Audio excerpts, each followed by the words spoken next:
Komið sæl aftur. Næsti gestur okkar Sólveig Friðriksdóttir, grunnskólakennari frá Stöðvarfirði, en hún kennir líka jóga og gerir ýmislegt fleira. Vertu velkomin. Takk fyrir. Jóga, hvernig byrjaði það allt saman? Ég kynntist jóganu þegar ég var í sálfræði í háskólanum. Var að klára námið og byrjaði að fara í tíma. Svo flutti ég fljótlega austur á Stöðvarfjörð fyrir 19 árum og dundaði mér við jóga heima því að ég hafði engan kennara í hendina. Svo kom það bara eiginlega óvænt upp á að ég var beðin hreinlega bara að fara að kenna jóga. Því svo sem var með íþróttirnar heima eða aeróbíki heima, hún þurfti að hætta og vildi endilega að það héldi eitthvað áfram og bað mig að koma og kenna jóga.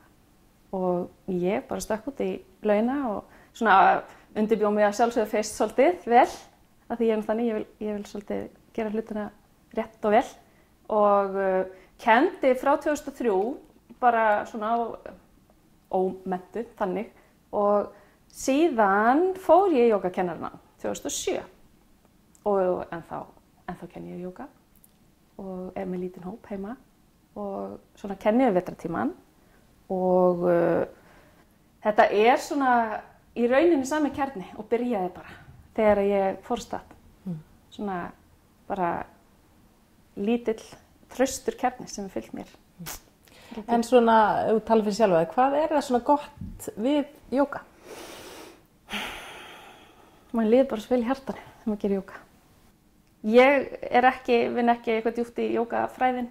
Þetta er ofsalega náttúrulega stór og mikil fræði og bara þetta er náttúrulega eitt elsta mannræktakerfi í veröldinni og bara ofsalega flott og falleg og góð bara heimspeki og bara lífsspeki. En fyrst og fremst sæki ég náttúrulega bara allt það góða sem ég fæ í hjartað við að gera jóga.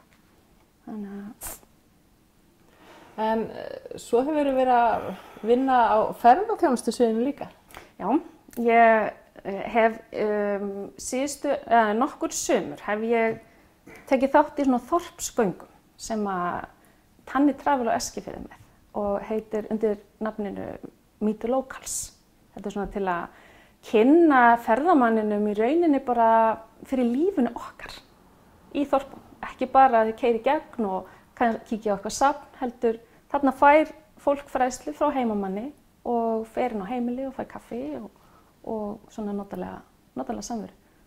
Svo vann ég líka hjá þeim síðasta sumar og var í tengslum við beina flugi á Egilsstöðum.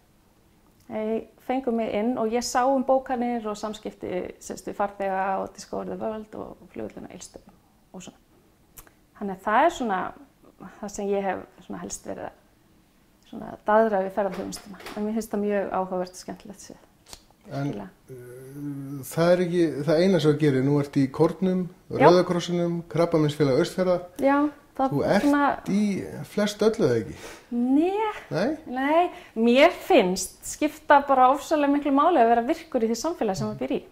Og ég hef ofsalega gaman að syngja og búin að syngja í Kórnum svona mestu leyti síðan ég flutti á Stöðvarfjörð aftur, þegar ég kom aftur heim, í svona eina fái sem kom aftur heim.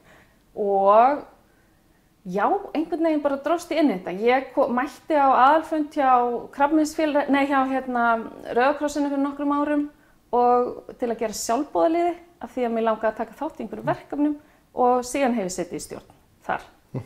Og ég kom inn í Krabbameinsfélagið í gegnum jóga í rauninni. Já. Því að svo sem var formaður, Álfheiður Hjaltadóttir, hélt í gangandi alveg í mörg ár því okkar góða félagi, hún fékk mig til að hafa fræðslu slökun og jóga og þannig að þá er ég komin inn þar.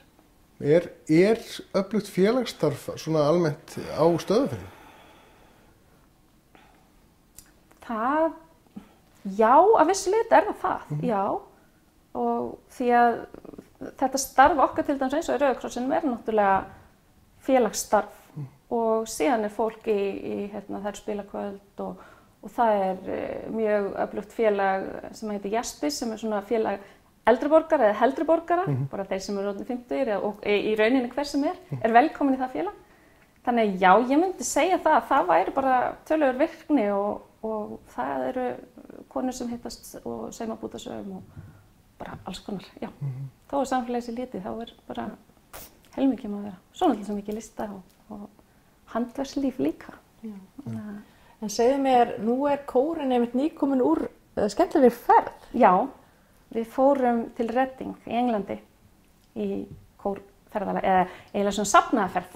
Við héldum ekki tónleika en eitt svoleiðis. Við sungum í einni messu, Maríumessu, í kirkju, hann miðbæ Reading. Og það var bara ofsalega skemmtileg upplifun og falleg og góð stund. Og svo vorum við nokkuð sem skrufum líka fótboltaleik. Náttúrulega, þetta var svona svolítið fótboltatenging líka, en ekki, já, það var svona ég og nokkuð strákar. En af hverju var Reading fyrir valinu? Það var eiginlega í tengslum við náttúrulega fótboltann, því að Ívar Ingimarsson sem spilaði náttúrulega í mörg ár hjá Reading stöðfræðingur.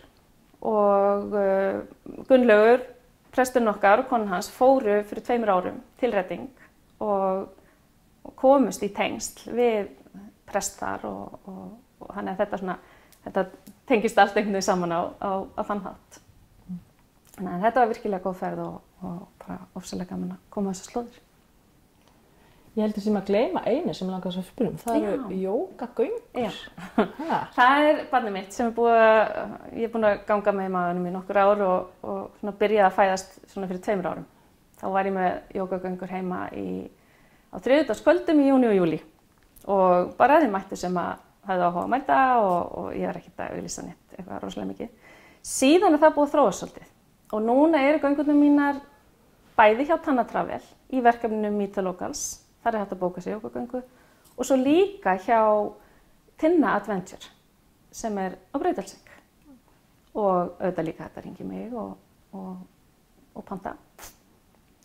Og þetta ofsalega skemmtilegt. Já, ofsalega skemmtilegt að fara í göngu í náttúrunni og gera jóga og hugleiðslu, slaka og bara njóta. Já,